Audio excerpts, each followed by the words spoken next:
আসসালামু আলাইকুম। সোনিয়াস কিচেনে সবাইকে স্বাগতম জানাচ্ছি খুবই মজাদার আর জনপ্রিয় একটি মাছের ভর্তা রেসিপি দেখার জন্য।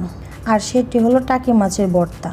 টাকি মাছের ভর্তা আমরা কম বেশি সবাই তৈরি করতে পারি, তবে এক একজনের ভর্তা তৈরি করার প্রসেসটা কিন্তু এক এক রকম হয়ে থাকে। আমি আমার বাসায় ভর্তাটা যেভাবে তৈরি করি সেই রেসিপিটি আজ আমি আপনাদের সাথে শেয়ার করব। তাই ভিডিওটি না টেনে পুরোটা দেখার অনুরোধ রইল। ভর্তা তৈরি করার জন্য টাকি মাছ নিয়েছি 700 গ্রাম। আর এই মাছগুলোকে খুব ভালোভাবে কেটে ধুয়ে পরিষ্কার করে নিয়েছি। আর মাছের গায়ে এরকমভাবে একটু দাগ কেটে নিয়েছি, এতে করে কিন্তু মাছগুলো খুব দ্রুত ভাজা হয়ে যাবে। মাছ থেকে খুব ভালোভাবে পানিটা জড়িয়ে নিয়ে দিয়ে দিচ্ছি 1 চা চামচ হলুদের গুঁড়ি, 1 চা চামচ মরিচের গুঁড়ি, সাথে দিয়ে দিচ্ছি 1/2 চা চামচ লবণ।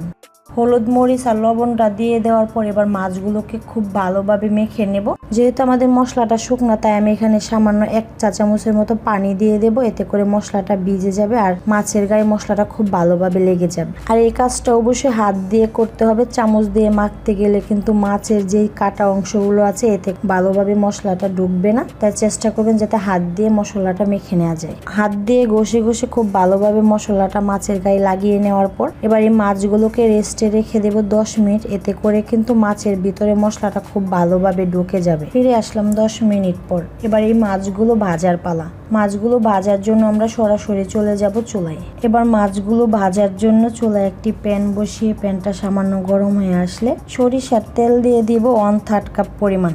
চাইলে আপনারা সরিষার তেলের পরিবর্তে কিন্তু সয়াবিন তেল দিয়েও মাছটা ভেজে নিতে পারেন, তবে আমার কাছে কিন্তু সরিষার তেল দিয়ে টাকি মাছগুলো ভেজে ভর্তা করলেই খেতে বেশি ভালো লাগে। তেলটা সামান্য গরম হয়ে আসলে এক এক করে মাছগুলো দিয়ে চুলার আঁচটা মিডিয়াম থেকে একটু কমে রেখে খুব ভালোভাবে উল্টিয়ে পাল্টিয়ে মাছগুলোকে ভর্তার উপযোগী করে ভেজে নেব।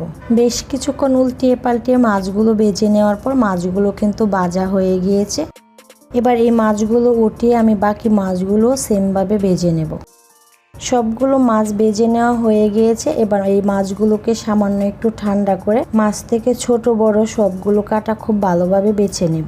এই পর্যায়ে ভর্তা তৈরি করার জন্য মাছ ভাজার তেলে আমি কিছু শুকনো মরিচ ভেজে নেব। চুলার আঁচটাকে একদম লোতে রেখে মাছ ভাজার তেলে মরিচগুলোকে খুব ভালোভাবে মুচমুচা করে ভেজে নেব। মরিচগুলো ভাজা হয়ে গিয়েছে। এবার মরিচগুলোকে চুলা থেকে নামিয়ে সামান্য ঠান্ডা করে চলে যাব ভর্তা তৈরিতে। মাছগুলো বেছে কাটা ছাড়িয়ে নেওয়া হয়ে গিয়েছে। এবার আমি ভর্তা তৈরি করে নেব। ভর্তা তৈরি করার জন্য মরিচের ডাঁটাগুলো ছাড়িয়ে নেব। মরিচের ডাঁটাগুলো ফেলে নেওয়ার পর এবার এতে পরিমাণ মতো লবণ দিয়ে মরিচগুলোকে খুব ভালোভাবে ভেঙে নেব। যেহেতু আমরা মাছগুলো ভাজার সময় কিছুটা লবণ ব্যবহার করেছি, তাই লবণের পরিমাণটা কিন্তু এখানে বুঝে শুনে দিতে হবে। লবণটা দিয়ে মরিচগুলোকে খুব ভালোভাবে ভেঙে নেওয়া হয়ে গেলে এবার এতে দিয়ে দেব 1/2 কাপ পরিমাণ পেঁয়াজ কুচি। পেঁয়াজ কুচিটা দিয়ে সামান্য একটু মেখে নিয়ে সামান্য নরম হয়ে আসলে এতে দিয়ে দেব 3 টেবিল চামচ পরিমাণ আদা কুচি। আর আদাগুলো কিন্তু একেবারে কুচি করে নিয়েছি আমি। পেঁয়াজ আর আদাগুলো ভালোভাবে মেখে নেওয়া হয়ে গেলে এবার এতে দিয়ে দেব সামান্য কিছু পেঁয়াজ বেরেস্তা। মাছ ভাজার তেলে আমি সামান্য কিছু পেঁয়াজ বেরেস্তা করে নিয়েছিলাম, সাথে মাছ ভাজার তেলটা দিয়ে খুব ভালোভাবে মেখে নেব। আবারও খুব ভালোভাবে মেখে নেওয়া হয়ে গেলে এবার এতে দিয়ে দেব আগে থেকে কাটা ছাড়িয়ে রাখা মাছগুলো।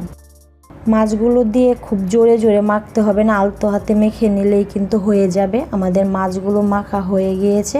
এবার এর সাথে দিয়ে দিব স্বাদ মতো ধনিয়া পাতা কুচি। আপনারা যারা ধনিয়া পাতা কুচি পছন্দ করেন না তারা চাইলে ধনিয়া পাতাটা বাদ দিতে পারেন।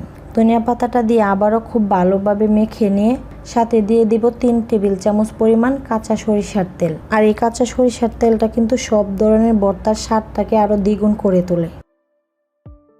সরিষার তেলটা দিয়ে খুব ভালোভাবে মেখে নিলেই তৈরি হয়ে যাবে আমাদের খুবই মজাদার টাকি মাছের ভর্তা। ভর্তাটা পুরোপুরিভাবে তৈরি হয়ে গিয়েছে। এবার এটাকে পরিবেশন করার পালা। তো ভিউয়ার্স, কেমন লাগলো আমাদের আজকের এই টাকি মাছের ভর্তার রেসিপি?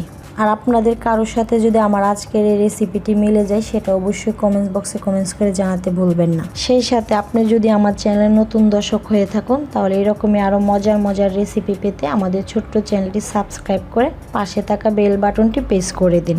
আর যারা অলরেডি করে ফেলেছেন তাদেরকে অসংখ্য ধন্যবাদ। আর সেই সাথে একটি লাইক দিয়ে কমেন্টস করে বন্ধু বান্ধবের সাথে শেয়ার করতে ভুলবেন না।